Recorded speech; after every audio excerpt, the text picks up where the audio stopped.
E aí, galera, tudo bem? Estamos aí começando nossa terceira semana de aula online. Esse é o segundo vídeo que eu estou gravando aí para as turmas do ensino médio do André Luiz, usando aí o conteúdo da apostila para aprendizagem conectada. E, bom, vamos continuar aí. Queria começar esse vídeo pedindo para que os alunos procurem sempre olhar os grupos no horário no horário de aula. Todos vocês têm os horários de vocês. Então procurem olhar os grupos, olhar as atividades dentro desse horário. Tem acontecido muito de alunos, né? Por exemplo, se eu tenho uma aula no primeiro ano A, na segunda-feira, das 7 às 9. Aí o aluno não olha o grupo naquele horário e vem me perguntar 2 horas da tarde o que é para fazer naquele dia, né? E o professor Felipe trabalha em outros lugares à tarde, né? Eu trabalho no André Luiz só de manhã. Eu tenho procurado responder, mas vamos tentar ficar mais atentos às informações, por favor, tá? Procurem se atentar aos horários. Eu sei que tem alguns alunos, por exemplo, o terceiro ano, nosso horário de aula caiu na quinta e na sexta, das 11 às 1, né? Eu sei que tem aluno 11 horas da manhã que está se arrumando para trabalhar. Então, muitos vão assistir a minha aula à noite, quando voltam do trabalho. E não tem problema, esse é o bônus, né, da aula online, a coisa da gente ter mais flexibilidade. Mas procurem fazer as atividades no horário disponibilizado, até para vocês não deixarem de fazer nada, fala que vai deixar para depois e acaba não fazendo, tá?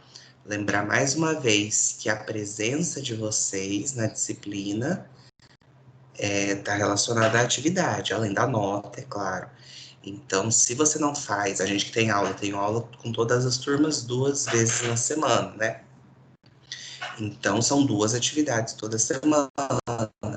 Então, se você não fizer uma atividade, você não tem presença naquele dia, tá? Então, vamos seguir as regrinhas, tá bom? Para ninguém ter problema, ninguém ter susto depois. Tudo bem que essa foi a primeira semana, né? Foi a segunda, mas foi a primeira que a gente teve aula mesmo. Então, a gente ainda tá aprendendo muita coisa, mas conto com os senhores, tá bom? Bom, pessoal, vou falar um pouquinho da atividade da semana passada. Deixa eu compartilhar aqui com vocês. Então, a atividade da semana passada, que foi essa aqui, que a gente falou um pouquinho sobre língua e linguagem, né, e tal. Então, vamos revisar, corrigindo esses exercícios aí. Então, vamos lá. Língua e linguagem, né, a primeira perguntinha. Então, a gente viu que língua é um conjunto de regras, enquanto linguagem é a comunicação humana em geral, né? Então, a língua, ela tá mais relacionada à fala e escrita, aos códigos que estão relacionados à fala e à escrita, ao que eu posso, entre aspas, e ao que eu não posso, né? Enquanto a linguagem é a comunicação, a expressão facial, a dança, gestos, né? Então, assim, se eu não souber a língua francesa, por exemplo, mesmo assim eu vou conseguir me comunicar com o francês por meio de gestos, por meio, eu aponto para um lugar no mapa, quando eu quero falar, olha, eu quero chegar nesse lugar aqui, eu aponto, e aí ele tenta me explicar com as mãos, né? E, enfim, aí a gente está praticando linguagem, né? Agora, se eu conheço a língua francesa, eu posso falar essa língua, eu posso escrever e me comunicar também. Mas a gente não depende necessariamente da língua, que são os registros, os códigos, né, para se comunicar. A gente consegue se comunicar também de outras formas, né? Para quem assistiu lá o filme da Anne Sullivan, viu isso, né? Quer dizer, qualquer um dos filmes que eu passei para vocês essa semana. Todos eles mostram como a comunicação não está necessariamente ligada à língua, tá? E aí vem a segunda questão, qual a função de uma gramática? Né? Então, a gente viu que a função da gramática é fazer com que essas línguas fiquem registradas em algum lugar, para que no decorrer do tempo elas não morram, né? Não deixem de existir. Como vocês viram naqueles dados que eu trouxe, muitos idiomas com poucos falantes vão deixando de existir depois que esses falantes vão morrendo, né? Então, a gramática, ela vem lá, são várias as funções dela. Uma delas é registrar um idioma, uma outra função da gramática é padronizar uma língua. Então, no Brasil, que é tão grande, né, com tanta gente falando diferente, a gramática vem aí nos ajudar a escrever um texto no sul do Brasil que vai ser entendido lá em Belém do Pará, né? Então, a gramática ela serve para isso também. E existem vários tipos de gramática, né? A gente não vai falar disso, mas existem gramáticas descritivas, gramáticas normativas, gramáticas históricas, mas isso não é o caso. Mas, no geral, a função de uma gramática é essa. Diferente da função de um dicionário, que é apresentar a ortografia, ou seja, a forma como se escreve a palavra e os significados que essas palavras podem ter, né? E é interessante que o dicionário também apresenta, algumas pessoas até colocaram nas respostas, alguns dicionários apresentam classes de palavras, né? Então, se essa palavra é um substantivo, se ela é um adjetivo, se ela é feminina, se é masculina, enfim, né? Mas é importante sempre que eu quero que fique claro para vocês é que gramática e dicionário são duas coisas bem diferentes, tá? E aí vem aí uma outra questão, né, que era de marcar X, é a forma como se escreve uma palavra. Essa praticamente todo mundo acertou, né? A gente está falando de ortografia, então a forma como se escreve uma palavra eu não posso marcar X. A forma como se escreve uma palavra a gente chama de ortografia, né? Essa segunda questão aqui, algumas pessoas erraram, né? São os agentes envolvidos em uma situação de comunicação. Quando a gente está falando de agentes, nós estamos falando de pessoas, né? De seres que estão na situação de comunicação. Então, só poderia ser interlocutor, né? Os agentes envolvidos são os interlocutores. Nesse momento aqui, por exemplo, os interlocutores dessa nossa situação de comunicação somos eu e você que está aí assistindo, tá? Então, interlocutor são os agentes envolvidos. Situação de comunicação é a mesma coisa de contexto. Muita gente marcou contexto. Eu acho que pode ter sido por ter fixado aqui em situação de comunicação, né? Mas eu queria saber quem são as pessoas são os interlocutores. Situação de comunicação é a mesma coisa de contexto, tá? Nosso contexto agora, por exemplo, ele é virtual. Nossa situação de comunicação é virtual, tá? Outra questãozinha, o conjunto de palavras de um idioma, a gente chama de léxico, né? Então, a lista como se fosse uma lista, né? Esse léxico está lá no dicionário, como eu falei na aula passada. Então, a lista de palavras de um idioma a gente chama de léxico, né? E aí, quando a gente for falar de redação, que eu espero que a gente já esteja presencialmente quando a gente for falar disso, eu falo muito sobre seleção lexical, né? O que é seleção lexical? É a escolha das palavras no meu texto. Então, léxico é o conjunto de palavras. O momento em que se dá a comunicação. Aí sim, contexto. No Teams não tinha essa questão, não sei porquê, eu esqueci de colocar. Essa aqui só para quem respondeu pelo formulário mesmo que eu mandei pelo WhatsApp. Então, o momento em que se dá a comunicação é o contexto. Situação comunicativa, momento comunicativo, contexto, tudo a mesma coisa. E discurso.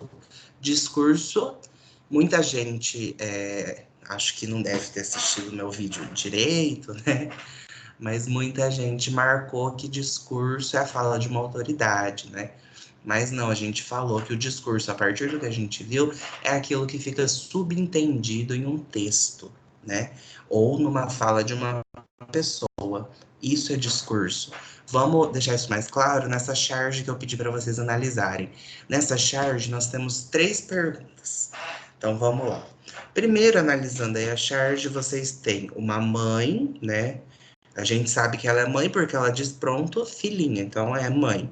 Então, uma mãe que está arrumando a filha para ir para a escola, né? E o que é que tem de diferente aí nos trajes dessa aluna, né? Ela está indo com um colete à prova de balas e ela está indo ali com uma caixinha de primeiros socorros, né? A gente sabe porque olha como é a linguagem. Não está escrito nada na caixinha de primeiros socorros, mas aquele símbolo ali vermelho, né? Aquela cruz vermelha remete, né, em qualquer lugar do mundo que a gente for, a gente sabe que está lidando com algo da saúde, né? Então, isso aí também é um símbolo, né, utilizado. E aí, isso são materiais que não são usuais, ninguém vai para a escola carregando isso normalmente, né? Aí as perguntas eram, a primeira, qual o contexto em que ocorre tal situação?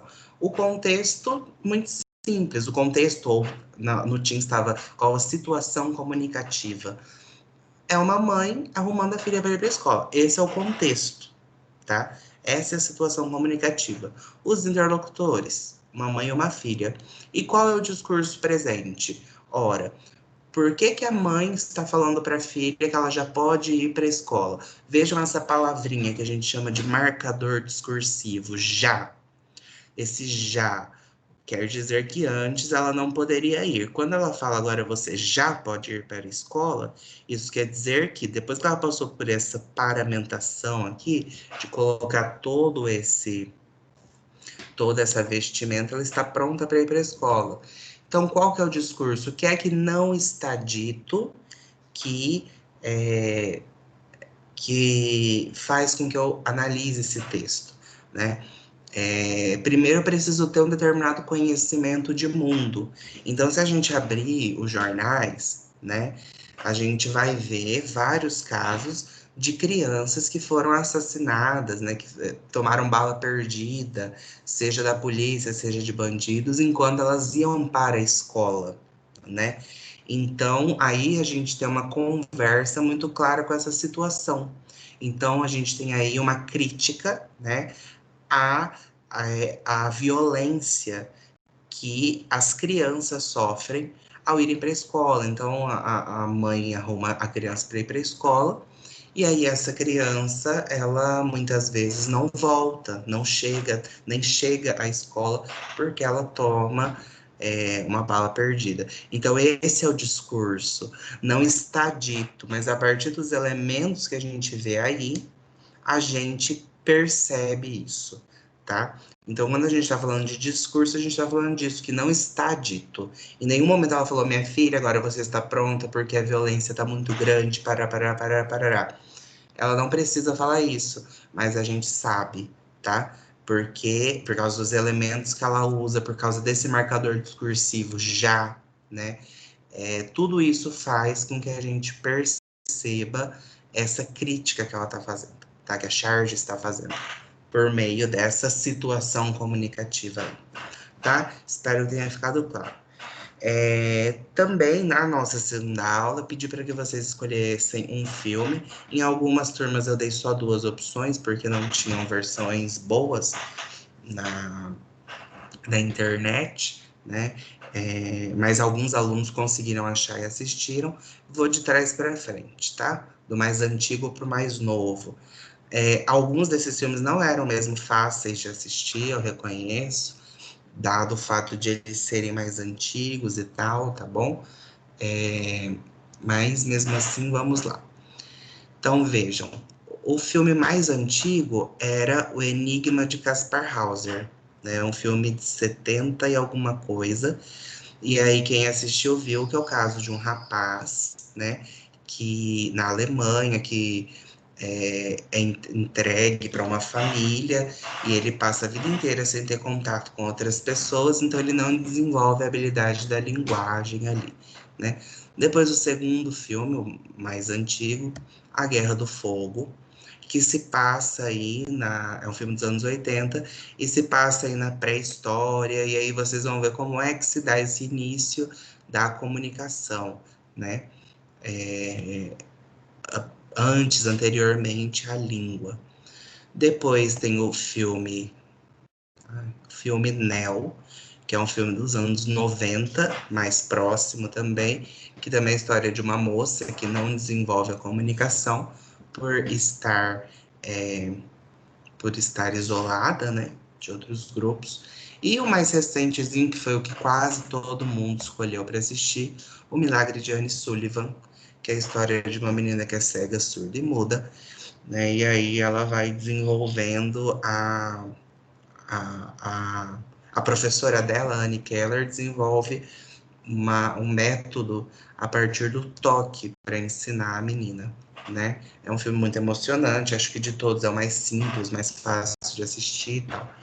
Mas o que me chamou a atenção, né, que é aonde eu queria, se a gente tivesse presencialmente, aonde eu queria chegar com vocês, a partir desses filmes, todo mundo, quer dizer, grande parte, pelo que eu li nos textos de vocês, né, de quem escreveu, infelizmente muitos não escreveram, mas o que eu percebi é que vocês conseguiram observar o fato de que a comunicação se dá por meio da interação, né?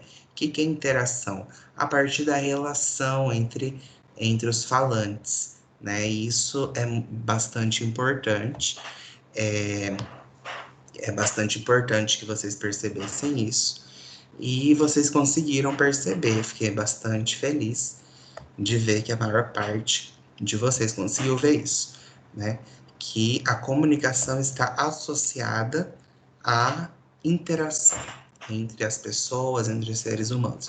Então a gente viu a partir que as pessoas que geralmente estão distantes de outras pessoas, elas vão ter mais dificuldade para se comunicar, tá bem?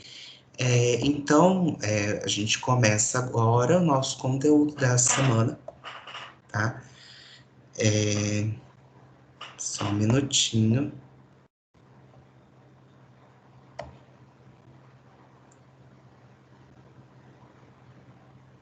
Deixa eu ver como é que eu faço para mostrar.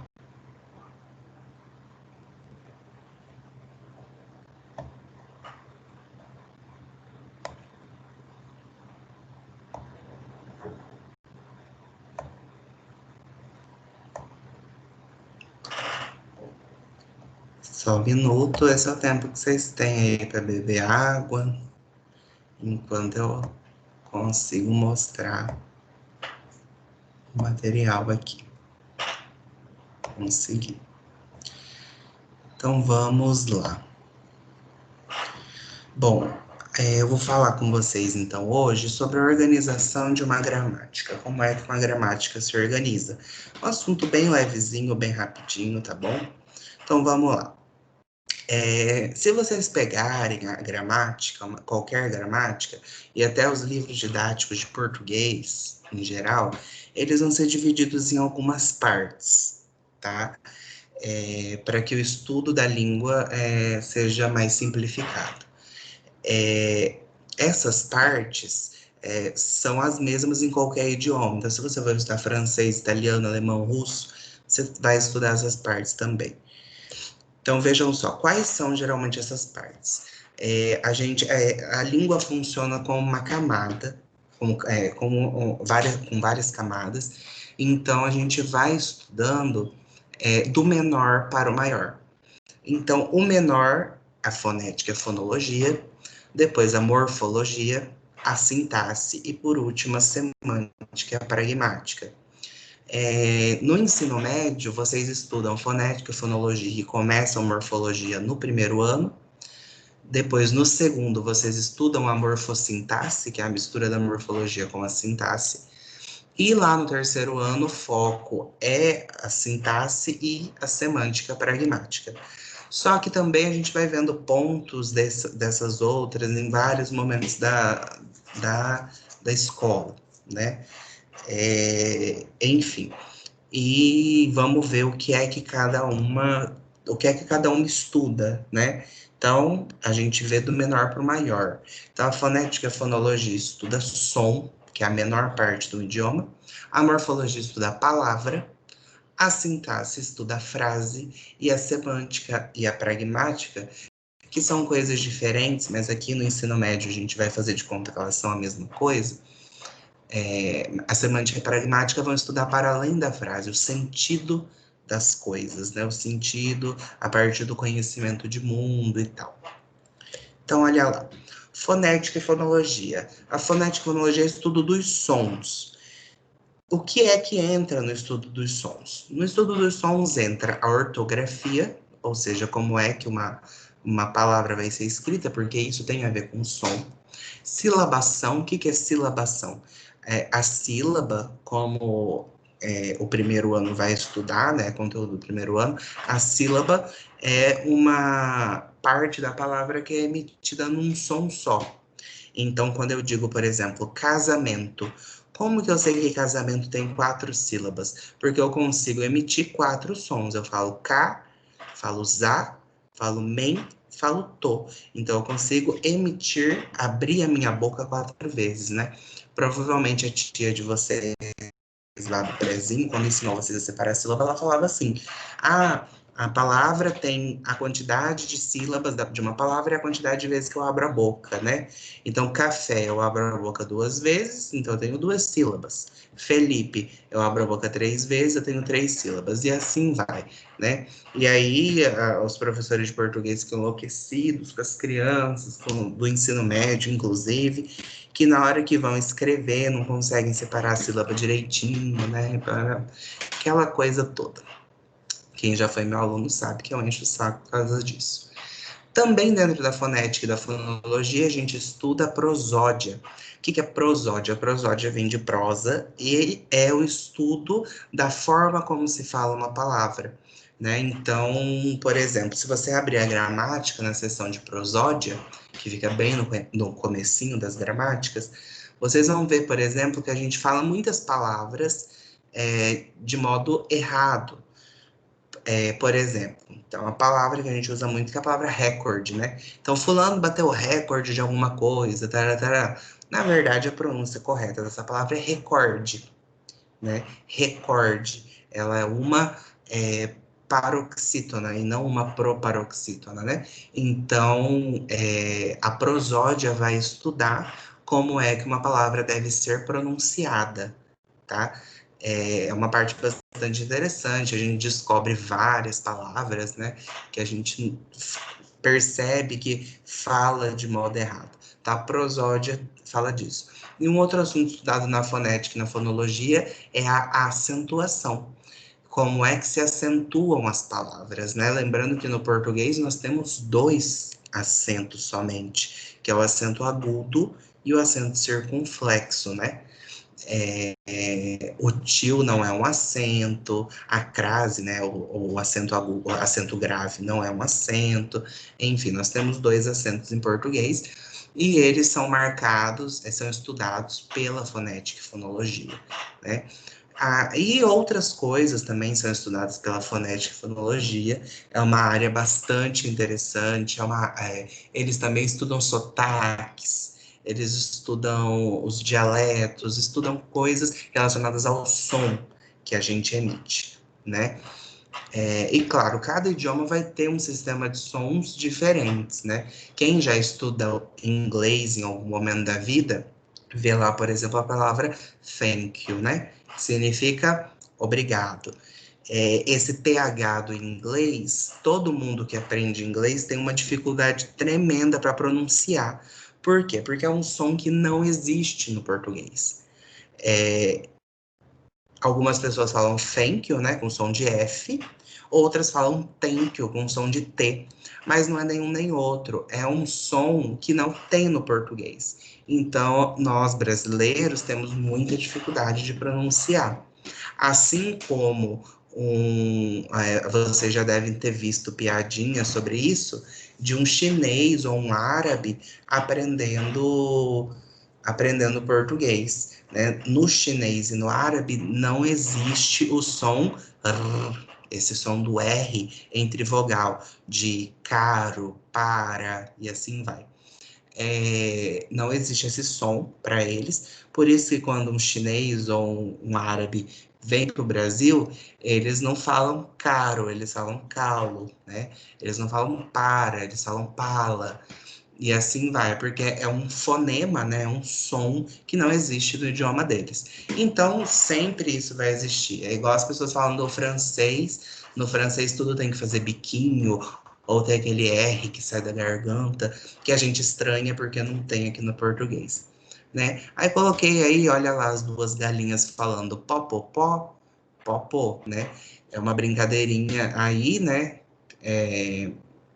Brincando com os sons da vogal O, né, que podem ser abertos ou podem ser fechados. E esse outro aí, o sabiá não sabia, que o sábio sabia, que o sabiá não sabia subiar. Também é uma brincadeira em relação aos acentos de uma palavra, né? Então, essa palavra aí, sabiá, sabia ou sábia, vão mudar de acordo com onde o acento está, né? É um exemplo disso.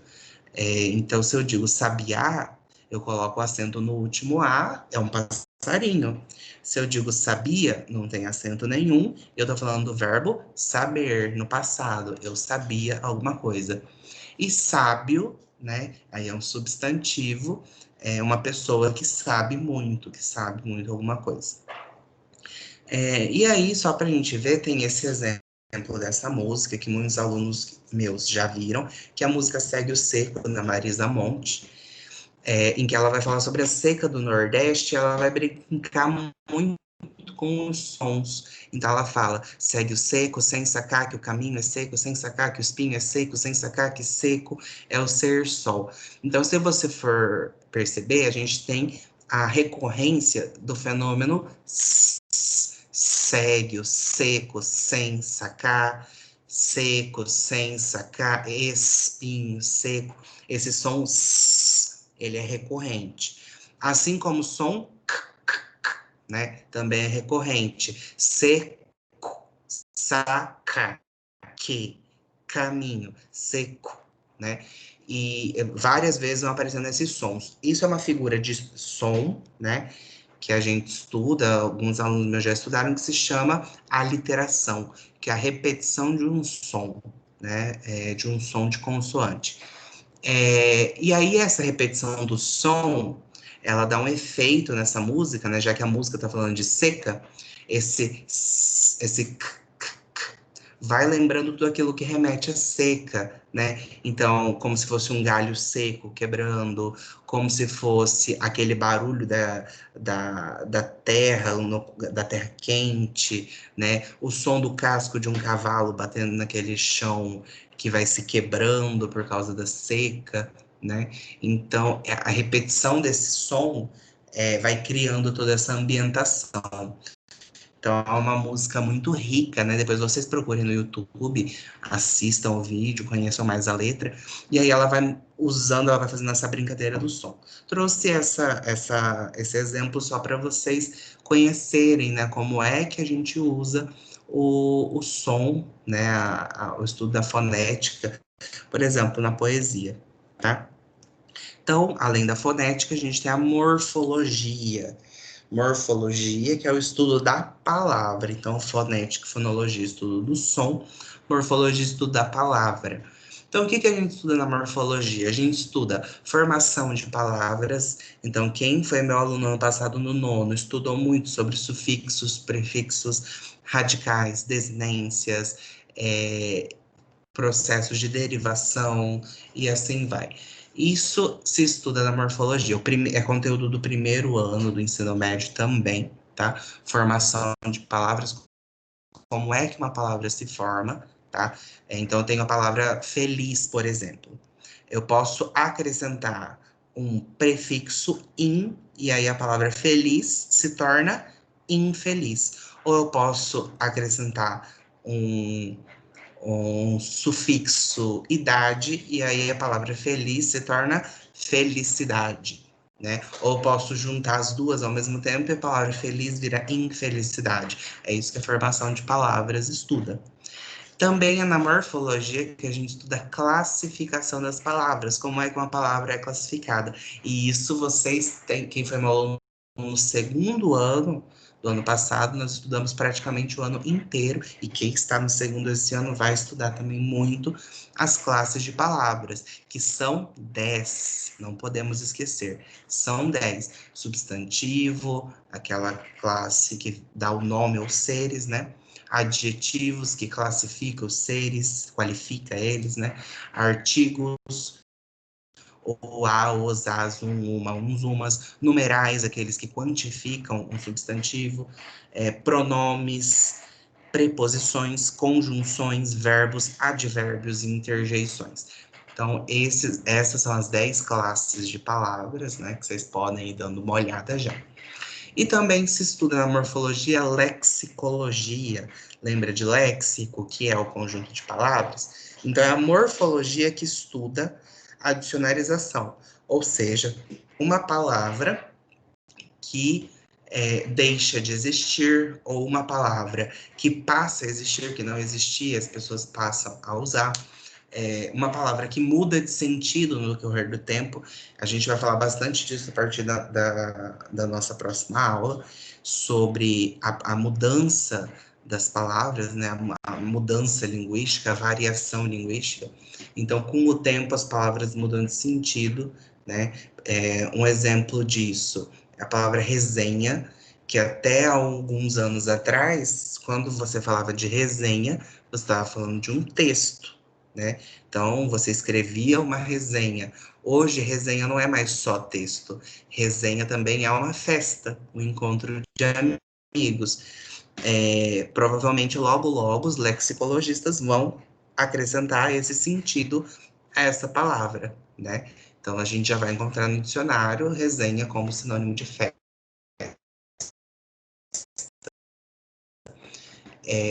O que se estuda na lexicologia, a dicionarização de palavras, deixam de existir também, né, palavras que nascem, como o Twitter, que criou, graças a ele, hoje nós temos o verbo twittar, por exemplo, né? Ou outro verbo que foi inventado a partir do inglês, stalkear, né? Então, tudo isso são palavras que vão nascendo. E outras coisas também que a morfologia vai estudando, tá?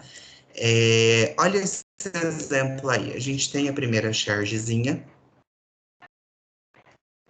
a gente tem o carro, que está ali em alta velocidade, e aí a gente tem a plaquinha, reduza a 80 quilômetros, reduza a 50 quilômetros, reduza a 10 quilômetros, bem-vindo a Reduza. A gente tem aí uma quebra da expectativa, quem já foi meu aluno sabe que eu sempre falo sobre isso,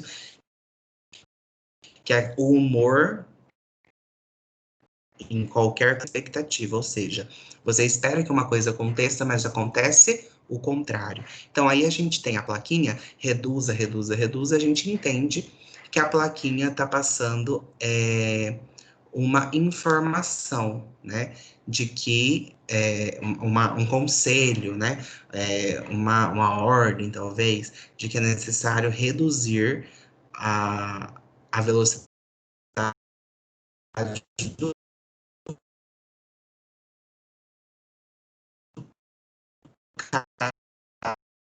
carro. E aí, ao final, a gente tem a quebra da expectativa no último quadrinho, porque, na verdade, o nome do lugar é Reduza. Então, não está pedindo para reduzir para 10. Ele está na ecologia. Tem tudo a ver, porque a quebra da expectativa se deu por conta da mudança da classe. Então, reduza, reduza, reduza é um verbo, né? Verbo reduzir. Porém, era um verbo, era um substantivo próprio. Era o nome da cidade. do tal, uma por exemplo, para vocês, como é que se dá você poderia dizer que houve uma quebra de expectativa a partir da classe de palavra. Então, esperava-se que fosse um verbo, mas na verdade era um substantivo. E aí a gente tem uma outra brincadeirinha aí, a gente tem a palavra insano, né? E aí a gente tem um tigre, né? Um bicho ali que aparece, e aí o sano corre e o in fica. Todo mundo sabe que insano é alguém que é louco, né? Que, enfim, não bate bem da cabeça. Sano vem de sanidade, né? De saúde mental e tal. E aí ele tá, é uma brincadeirinha aí com a formação de palavras, por quê? Porque em frente ao perigo, então se você tem um perigo aí na frente, você pode correr ou você pode enfrentar. No caso desse perigo, se você tiver sanidade,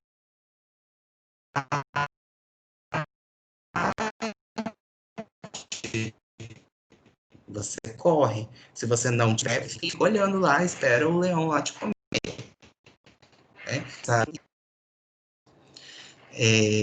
Continuando, então a gente falou da fonética e da fonologia, que é o estudo dos sons, falamos da morfologia, que é o estudo da palavra, e agora a sintaxe, que é o estudo da frase. Quem estudou comigo no 9º ano viu praticamente o ano inteiro essa chatice, né? Não é chato, um monte de gente não gosta. Então, que é o estudo das frases em orações, em períodos, e a gente estuda período simples, período composto por coordenação, período composto por subordinação, concordância verbal e nominal, regência verbal e nominal, colocação pronominal, pontuação e crase, né? O pessoal do 2º e 3º ano também vai ver isso daí um pouquinho, principalmente as questões de concordância, regência, pontuação e crase, né? Por causa aí das redações, tá? Mas a sintaxe estuda tudo isso, ou seja, como é que se forma uma frase, tá? Ou uma oração, ou um período. Lembram lá a diferença, né? A oração é uma frase que tem verbo. O período é até onde vai o ponto. Se nesse período houver um só verbo, ou uma só oração, a gente tem um período simples. Se ele tiver mais de um verbo, é um período composto, né? Enfim, vamos deixar isso mais para frente, para ninguém se assustar. Então, a sintaxe estuda as frases. Vejam só o exemplozinho aí. O primeiro, a gente tem o início do nosso hino nacional, que é todo formado por inversões sintáticas, né? O que é uma inversão sintática? Acabamos de ver que sintaxe significa frase. Então, inversão sintática é a inversão da frase. E o nome disso na literatura é hipérbato, tá? O pessoal do 9º estudou isso. Quando eu tenho inversão da ordem numa frase, eu tenho um hipérbato. E o nosso hino nacional é construído assim, olha lá. Ouviram do Ipiranga as margens plácidas de um povo heróico o brado retumbante. Então, olha lá. Então, a gente começa com o verbo. Ouviram do Ipiranga as plácidas. Quem é que ouviu o quê? Né? Então, ouviram do Ipiranga, o Ipiranga é o nome do rio, onde Dom Pedro foi lá e falou independência ou morte, né, segundo a história. Então, tá lá, ouviram do Ipiranga as margens plácidas. Quem é que ouviu o quê? Eu tenho uma inversão sintática, então a ordem correta seria as margens plácidas do Ipiranga ouviram, ou seja, as margens plácidas, quer dizer, calmas, né? As margens plácidas do rio Ipiranga ouviram o quê? O brado retumbante, ou seja, o grito forte de um povo heróico. Quem é esse povo heróico? O povo brasileiro que acabava de pedir a independência de Portugal. Então, se a gente fosse colocar isso na ordem correta, seria: as margens plácidas do Ipiranga ouviram o brado retumbante de um povo heróico. Olha que legal como que se dá essa inversão sintática. Então, inverteu a ordem da frase, agora a gente desinverteu, né? E aí fica mais fácil de entender. A segunda parte também. E o sol da liberdade em raios fúlgidos brilhou no céu da pátria nesse instante, né? Aqui a gente não tem muita inversão sintática. O sol que brilha no céu, né? Em raios fúlgidos, raios fortes, né? E aí o outro exemplo aí, ali a gente tem uma entrevista de emprego, o rapaz fala, é 2 horas. E aí o cara, né, que tá entrevistando ele fala, que pena, você foi desclassificado. Por quê? Porque a gente aí tem uma questão de concordância, né? Então, 2 horas está no plural, o verbo tem que estar no plural também. Então, não posso falar é 2 horas, eu tenho que falar são 2 horas. Isso é uma questão de concordância, tá? Olha essa chargezinha aí. Então, a gente tem o calmo, é uma questão do Enem, essa daí. E a gente tem, a preguiça é a mãe de todos os vícios, mas uma mãe é uma mãe e é preciso respeitá-la. Pronto. Então, vejam só, a gente tem aí, a preguiça é a mãe de todos os vícios. Quando ele fala isso, o que é que a gente espera que ele vai fazer? A gente espera que ele vai fazer uma crítica à preguiça, né? Porque se é um vício, é algo ruim. Então, a preguiça é a mãe de todos os vícios. Quando a gente fala que algo é a mãe dos outros, significa que a gente está dizendo que é ela que contribui para o nascimento de outras coisas. Então, a preguiça é a mãe dos vícios. Então, se eu sou preguiçoso, provavelmente eu vou desenvolver outros vícios. Então, eu tenho que acabar com esse vício, né? Teoricamente, é isso que a gente acredita que ele vai dizer, né? Quando ele diz que a preguiça é a mãe de todos os vícios. Mas aí ele vem com mas, né? O mas que a gente chama de conjunção adversativa. O mas, que é a mesma coisa de porém, contudo, todavia, entretanto, sempre cria uma ideia de oposição, né? Então, eu digo, por exemplo, se eu digo assim, estudei muito, o que eu espero? Eu espero passar no exame. Aí eu digo, mas não passei. Então, eu tive quebra de expectativa. Olha lá como que ele quebra. Ele diz que a preguiça é a mãe de todos os vícios, eu espero que ele vá falar que é algo ruim, que precisa ser destruído, né? Aí ele fala, mas uma mãe é uma mãe e é preciso respeitá-la, pronto. Ou seja, se a preguiça é a mãe de todos os vícios, então eu tenho que respeitar essa mãe e continuar sendo preguiçoso. Então ele subverte a lógica, né? E como que se dá, o que é que construiu essa ideia, essa quebra de expectativa? Foi o uso desse mas aí, né? E olha qual que era a questão do Enem. A morfossintaxe é a parte da gramática que estuda os morfemas gramaticais relativamente à sua função sintática, tá? Então, a gente viu que existe a morfologia e que existe a sintaxe. Eu posso juntar a morfologia com a sintaxe, eu vou ter a morfossintaxe. Para isso, é importante que o aluno saiba a função sintática das conjunções, pronomes, advérbios, para. Veja o caso de uma das questões do Enem. Na charge que ilustra esse post, o recurso morfossintático que colabora para o efeito de humor está indicado pelo, olha lá, emprego de uma oração adversativa que orienta a quebra de expectativa ao final. Então, a resposta é essa, é a letra A. Por quê? Porque a quebra de expectativa se deu justamente pelo uso do mas, né? E lembra que o efeito de humor sempre se dá pela quebra de expectativa. E lembrem de outra coisa também. Quando a gente fala de humor, a gente não está falando de textos que a gente vai morrer de rir, tá? O humor está relacionado à quebra de expectativa. Você espera que algo aconteça, acontece o oposto, tá? E a última partezinha é semântico-pragmática. A semântica é o estudo dos sentidos e a pragmática é o estudo dos sentidos em determinado contexto. Ou seja, eu vou observar o que é que está dito. Então, quando a gente fala de recurso semântico, a gente está falando de sentido de alguma coisa, tá? E como isso se aplica dentro de um contexto.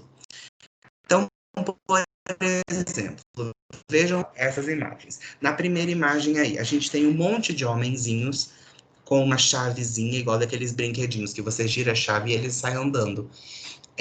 nenhum deles tem cor. O outro está virado para o lado oposto, não tem nenhuma chavezinha e ele está com uma cor diferente. Então, o que é que a gente percebe aí? Pelo contexto que a gente conhece, né, desse brinquedinho, eu preciso ter no meu acervo, no meu conhecimento de mundo, preciso lembrar que existe esse brinquedinho, que eu giro a chavinha e ele vai sair andando.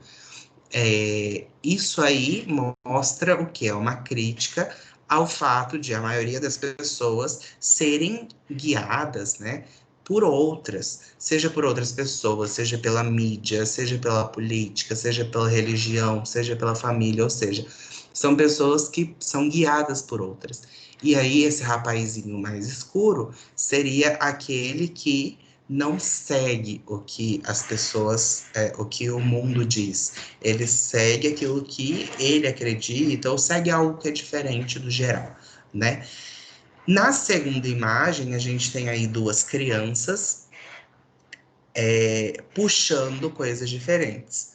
Uma está puxando um trenzinho de brinquedo, enquanto a outra está puxando o vagão de um trem de verdade. O que a gente tem aí a partir dessa imagem, né? A gente tem a crítica ao trabalho infantil. Ou seja, o que era para essa criança estar fazendo? Brincando. Uma está brincando com um trem de brinquedo, a outra está brincando, né, tá trabalhando com um trem de verdade, né? Então aí a gente tem uma crítica ao trabalho infantil. Vejam que nenhuma dessas imagens a gente encontra texto escrito. Nós só temos aí imagem, que é o que se dá a partir da linguagem não verbal. Então a gente tem aí dois textos não verbais. São textos, tá? Não deixam de ser textos, porém eles não utilizam palavras. Eles vão cobrar de nós, e aí geralmente os textos que não exigem palavras são mais difíceis de interpretar. Eles vão exigir de nós alguns conhecimentos prévios. Então, a gente precisa saber que existe trabalho infantil e que trabalho infantil é um problema. A gente precisa saber que existe uma série de coisas para que eu consiga entender. Isso a gente chama de conhecimento de mundo.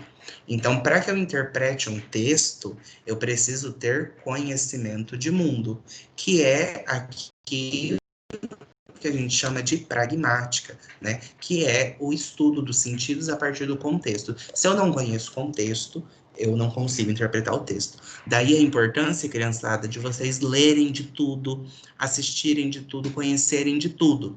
Se vocês pretendem escrever boas redações no vestibular, se vocês pretendem conseguir interpretar textos, vocês precisam investir em leitura, em filmes, em séries, em informações. Vocês precisam saber do que está acontecendo no mundo. Aí outro texto não verbal, né?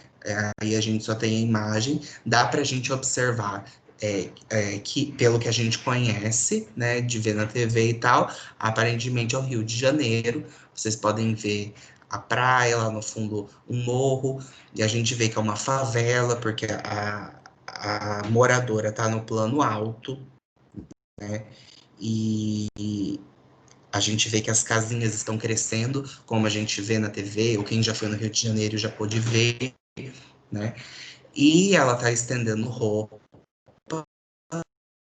né? Então a gente está lidando com uma pessoa de baixa renda, né? E ela está estendendo roupa e as roupas estão todas esburacadas, né? Mais uma vez fazendo uma alusão ao à violência, né, urbana. Então a mulher tá ali pregando as roupas no varal e as roupas estão todas furadas, né, mostrando a violência, né, a qual as pessoas estão aí sujeitas. Bom, pessoal, foi isso a nossa aula de hoje. Espero que tenha sido proveitosa. Estou tentando fazer aulas não muito longas, porque para tentar não cansar muito vocês, né?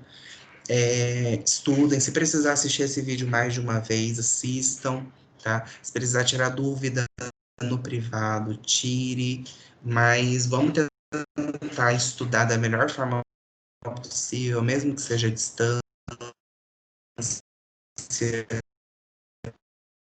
tá? Na escola já é difícil, em casa então piorou. Mas não deixem de estudar, não desistam dos estudos, tá? Esse é só um momento, logo logo as coisas voltam ao normal. Não se esqueçam que vocês precisam desse conhecimento. Só assim vocês vão conseguir acessar outros lugares, seja uma universidade, seja um bom emprego no futuro, tá? Ou seja, só para você guardar conhecimento na sua cabeça e ser uma pessoa interessante que consegue conversar sobre várias coisas, né? Imagina você conseguir reter tudo que você aprende em português, matemática, em física, em química e biologia. Você vai ser uma pessoa que você consegue conversar com absolutamente qualquer pessoa, né? Invistam nisso, tá? A vida é feita de muitas coisas. Pensem que tudo isso que eu tô falando aqui, nessa aula, foi desenvolvido a partir de séculos de estudo. E hoje, a gente aqui em 2020, a gente só tem a dificuldade de ler e entender. Porque quem tinha que descobrir tudo isso foram os caras lá de trás, e eles já descobriram por nós, né? Podem atualizar isso para matemática, para física, para qualquer coisa. A nossa dificuldade hoje é só aprender o que alguém quebrou a cabeça durante anos e anos para descobrir, né? Então não desistam, tá? O conhecimento sempre vale a pena, mesmo que você não use ele em lugar nenhum, mas ele sempre vai valer a pena. E uma hora você vai precisar dele, tá?